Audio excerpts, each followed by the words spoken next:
Hello guys, welcome to Cinebuzz Malayalam. Bigg Boss season 8 അഗ്നിപരീക്ഷയുടെ episode 4 റിവ്യൂമായിട്ടാണ് വന്നിരിക്കുന്നത്. So episode 4 as usual Rinisha host ചെയ്യുന്നു. Ranjini, Riyas and അഖിൽമാരാണ് നമ്മളുടെ ജഡ്ജസ്. സോ അവർ വെച്ചിട്ട് ഷോ സ്റ്റാർട്ട് ചെയ്യുന്നു.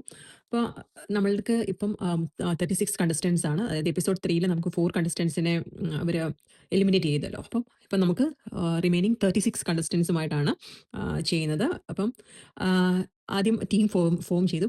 തലേദിവസമാണെങ്കിൽ ടീം ഫോം ചെയ്തത് റാൻഡമായിട്ടായിരുന്നു. സോ ഇതാണെന്നുണ്ടെങ്കിൽ കണ്ടസ്റ്റൻസിന് അവരുടെ അവർക്കുള്ള ടീംസിനെ സെലക്ട് ചെയ്യാനുള്ള ഓപ്ഷൻ ഉണ്ട്. അപ്പം രഞ്ജിനി, റിയാസ്, അഖിൽമാരാർ ആൻഡ് റെനീഷ് അവരുടെ ഈ 4 ജഡ്ജസ് 4 പേരുടെ പേരിലാണ് ടീംസ് ഉള്ളത്. അപ്പോൾ ഓരോ ടീമിലേക്കും ആളെയാണെന്നുണ്ടെങ്കിൽ ആഡ് ചെയ്യുന്നു. അപ്പോൾ അവർ കണ്ടസ്റ്റൻസിനാണ് വൈസായിട്ട് ചൂസ് ചെയ്യാൻ പറയുന്നത്. അപ്പോൾ അങ്ങനെ അവർ ചൂസ് ചെയ്തിട്ട് ഇങ്ങനെ ഈ ടീമിലേക്ക് ആഡ് ആവുന്നുണ്ട്.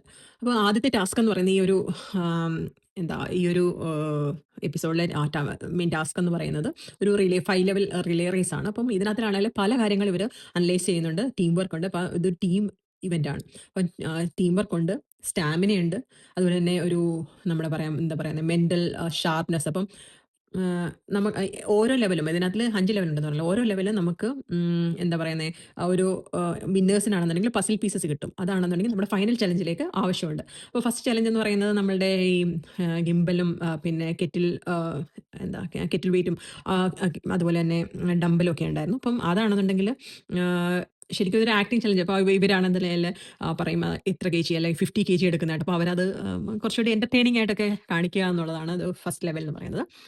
ഫസ്റ്റ് ലെവൽ കഴിഞ്ഞിട്ട് സെക്കൻഡ് ലെവൽ എന്ന് പറയുന്നത് ഈറ്റിംഗ് ചലഞ്ചാണ്. അപ്പോൾ അവിടെ മന്തിയുണ്ട്, പിന്നെ 2 ലസ്സിയാന്ന് തോന്നുന്നു, ലസ്സിയും പിന്നെ ബർഗറും. അപ്പം ഇതാണ് നമ്മൾ കാണുന്ന പോലെ ഈറ്റിംഗ് ചലഞ്ച് എന്ന് പറയുമ്പോൾ കുറച്ച് ടഫാണ്. അത്രയും മന്തി വലിയ കുറേ റൈസും അതിനകത്തിൽ ചിക്കനും ഉണ്ട്. അപ്പോൾ അത് ഒറ്റയടിക്ക് കഴിക്കാൻ തന്നെ പലരും ചതിക്കുകയൊക്കെ ചെയ്യുന്നുണ്ട് പല ടീമിലുള്ളത്. അപ്പം അതായത് 2 പേര് ആദ്യത്തെ ചലഞ്ച് ചെയ്യണം. എന്നിട്ട് അത് വിൻ ചെയ്യുമ്പോൾ അവർക്ക് പസിൽ കിട്ടും. ആ പസിൽ എടുത്ത് കളക്ട് ചെയ്തിട്ട് ഒരു ബോക്സിൽ കൊണ്ടുവന്നിടണം. എന്നിട്ട് സെക്കൻഡ് ചലഞ്ച് ഈ ഫുഡിൻ്റെ ചലഞ്ച്, അതിൽ ജയിച്ച് കഴിയുമ്പോൾ വീണ്ടും പസിൽ കിട്ടും. ആ പസിൽ കൊണ്ടുപോയി അടുത്ത മീൻസ് ആ പെട്ടിക്കകത്ത് വീണ്ടും കൊണ്ടുവന്നിടണം.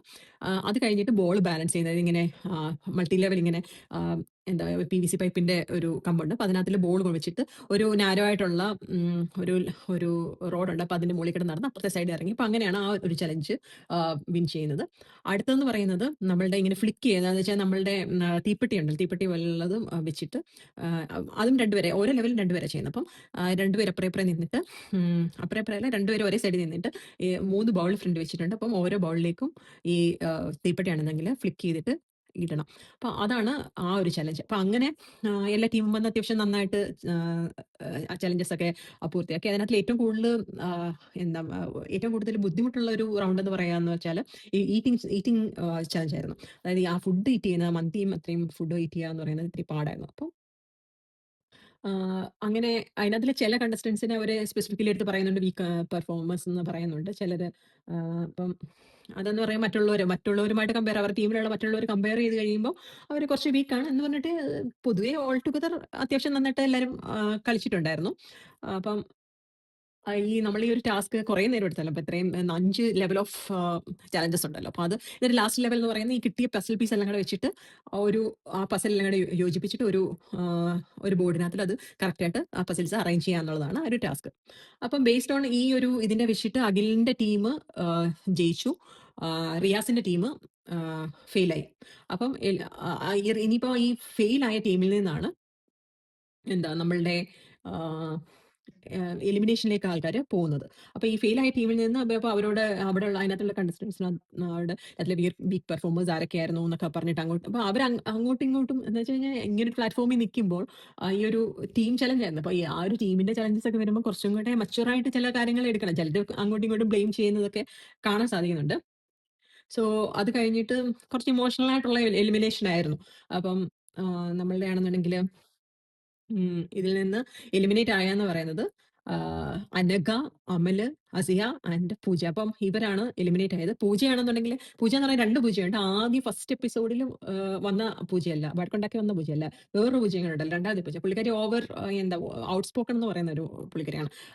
എല്ലാത്തിലും കുറച്ച് അഗ്രഗഷനും കുറച്ചൊരു ഔട്ട് സ്പോക്കൺ ആയിട്ട് സംസാരിക്കുന്ന ഒരു പുള്ളിക്കാരിയാണ് ഈ പൂജ. പുള്ളിക്കാരി എനിക്കൊന്നും തോന്നുന്നില്ല ഒരു ഗ്രൂപ്പിന്റെ കൂട്ടത്തിൽ എന്താ മിങ്കിളായി പോകുന്നൊരു ആളല്ല. പുള്ളിക്കാരി എപ്പോഴും ഇങ്ങനെ എല്ലാരെക്കാളും ഒരു പടിക്ക് ഉയരെ നിൽക്കണം എന്ന് പറഞ്ഞിട്ട് എപ്പോഴും പുള്ളിക്കാരിയുടെ വോയിസ് ഇങ്ങനെ റേസ് ചെയ്തുകൊണ്ടിരിക്കും. അപ്പം അങ്ങനെ ഉള്ള ഒരാളാണ് പൂജ. ഇപ്പം ജഡ്ജസ് ആണെന്നുണ്ടെങ്കിൽ പുള്ളിക്കാരിയുടെ ഈ ഓവർ അഗ്രഷന്റെ കാര്യം സ്പെസിഫിക്കലി ആയിരുന്നു. ഇപ്പൊ എലിമിനേറ്റ് ചെയ്യുന്ന സമയത്ത് ഈ പൂജയുടെ ഈ ഓവർ അഗ്രഷന്റെ കേസ് പറയുന്നുണ്ട്. അപ്പൊ അത് ശരിക്കും ഒരു ഷോയ്ക്ക് പറ്റിയതല്ല. ഇപ്പം അതാ പറഞ്ഞ ഒരു ടീം ടാസ്ക് കൊടുക്കുമ്പോൾ ആ ടാസ്കിൽ എല്ലാവരും കൂടെ പെർഫോം ചെയ്യണം. അപ്പൊ അതുപോലെ തന്നെ ആകെ മൊത്തത്തിൽ പുള്ളിക്കാരിയുടെ പേഴ്സണാലിറ്റി വേറെ ഔട്ട് സ്പോക്കൺ ഉപരിയായിട്ട് കുറച്ചും കൂടെ അഗ്രസീവ് ആണ് പുള്ളിക്കാരി. അപ്പൊ അത് കാരണം പുള്ളിക്കാരിക്ക് ആ ഒരു കമന്റ് പുള്ളിക്കാരിക്ക്. അപ്പൊ പുള്ളിക്കാരി ഭയങ്കര ആ എലിമിനേറ്റ് ചെയ്യുന്ന സമയത്തും എന്താ ജഡ്ജസ് സ്പെസിഫിക്കലി പറയുന്നുണ്ട് ഇത് ബേസ്ഡ് ഓൺ ഒരു പർട്ടിക്കുലർ ടാസ്കിന്റെ ബേസിലല്ല, ഇതുവരെയുള്ള പെർഫോമൻസിന്റെ ക്ലിയർ ആയിട്ടുള്ള ബേസിസിലാണ് ഈ എലിമിനേഷൻ എന്ന് അവർ പറയുന്നുണ്ട്. അപ്പം ഇവർ 4 പേരുമാണ്, രാനക, അമല്, അസിയ, പൂജ, ഇവർ 4 പേരുമാണ് ഔട്ടായത്. പിന്നെ ഇതിനകത്തിൽ ഈ ടാസ്കിലൊക്കെയാണ് അത്യാവശ്യം നന്നായിട്ട് പെർഫോം ചെയ്ത 4 പേർക്ക് ഇൻഫിനിറ്റി പെനന്റ്, ഷിജു, രഞ്ജന, പ്രവീൺ ആൻഡ് ഷീന എന്തെന്നോ. അപ്പൊ ഇവർക്ക് ഇൻഫിനിറ്റി പെനന്റ് കിട്ടുകയും ചെയ്തു. അപ്പം അതിന്റെ എപ്പിസോഡ് കൺക്ലൂഡ് സമയത്ത് ജഡ്ജസ് സ്പെസിഫിക്കലി പറയുന്നുണ്ട് ഇമ്പോർട്ടൻസ് ഓഫ് എന്താ പറയുന്നത്, ഒരു അഗ്രഷൻ ഒക്കെ കൺട്രോൾ ചെയ്യേണ്ടുന്നതും അതുപോലെ തന്നെ ജെനുവിൻ ആയിട്ടുള്ള പേഴ്സണാലിറ്റി. ഇതിൽ ചിലരൊക്കെ ഭയങ്കരമായിട്ട് ഓവറായിട്ട് ഫേക്ക് ചെയ്യുന്നതായിട്ട് ഒരു ഫീൽ ഉണ്ട്. അപ്പൊ അങ്ങനെ കാണിക്കാതെ ജെനുവിൻ ആയിട്ടുള്ള പേഴ്സണാലിറ്റി, ആ പേഴ്സണാലിറ്റിയും വേണം. ശരിക്കും നമ്മൾ ആ ഒരു ഗെയിം കളിക്കുമ്പോൾ അതിന്റെ ഒരു സെൽഫ് റെസ്പെക്റ്റും അതുപോലെ തന്നെ മറ്റുള്ള കണ്ടസ്റ്റന്റിനോടുള്ള റെസ്പെക്റ്റും കളിക്കുമ്പോൾ ആ ഒരു ഗിവ് ആൻഡ് ടേക്ക് എന്ന് പറഞ്ഞ ഒരു കാര്യമുണ്ടല്ലോ. അല്ലാതെ എല്ലാം എനിക്ക് വേണം, എൻ്റെ അടുത്ത് മീൻസ് ഞാൻ എന്തോ ഒരാളാണെന്ന് പറഞ്ഞിട്ട് നിൽക്കാതെ നന്നായിട്ട് ഒരു ടീമായിട്ട് ടീം എന്ന് പറയുന്നത് ടീം ഉണ്ടാക്കി അങ്ങനെ കളിക്കാനല്ല പറയുന്നത്. പക്ഷെ ഒരു ഗിവ് ആൻഡ് ടേക്ക് ഉണ്ടല്ലോ, ആ ഒരു സംഭവം, ഒരു റെസ്പെക്ട് അങ്ങോട്ടും ഇങ്ങോട്ടും, മ്യൂച്വൽ റെസ്പെക്ട് അങ്ങോട്ടും ഇങ്ങോട്ടും ഉണ്ടാവണം എന്ന് പറഞ്ഞുകൊണ്ടിട്ടാണ് ഈ ഒരു എപ്പിസോഡ് കൺക്ലൂഡ് ചെയ്യുന്നത്. ഓക്കെ, ഓവറോൾ ഈ ചലഞ്ച്, റിലേ ചലഞ്ച് അത്യാവശ്യം എനിക്ക് തോന്നുന്നു ഇതുവരെയുള്ള മറ്റുള്ള ടാസ്കുകൾ വെച്ചിട്ട് കുറച്ചും കൂടെ ഒരു ബെറ്റർ ആയിട്ടുള്ള ഒരു ചലഞ്ചായിട്ട് എനിക്ക് ഫീൽ ചെയ്തു, ടാസ്ക് ആയിട്ട് ഫീൽ ചെയ്തു. കുറച്ചുകൂടെ കാണാൻ ഒരു എന്താ ഒരു രസം ഉണ്ടായിരുന്ന ഒരു ടാസ്ക് ആയിരുന്നു. അപ്പം ഇതാണ് എപ്പിസോഡ് 4ന്റെ റിവ്യൂ. സോ നിങ്ങൾക്ക് ഇഷ്ടമായെങ്കിൽ ലൈക്ക് ചെയ്യുക, ഷെയർ ചെയ്യുക, സബ്സ്ക്രൈബ് ചെയ്യുക. നിങ്ങളുടെ കമന്റ്സ് ഒക്കെ ആഡ് ചെയ്യുക, എന്നാലേ എനിക്ക് അതിൻ്റെ കറക്റ്റ് ആയിട്ടുള്ള റിവ്യൂസ് ഫ്യൂച്ചറിൽ തരാൻ പറ്റുള്ളൂ. അപ്പം താങ്ക്സ് ഫോർ വാച്ചിങ്. ബൈ.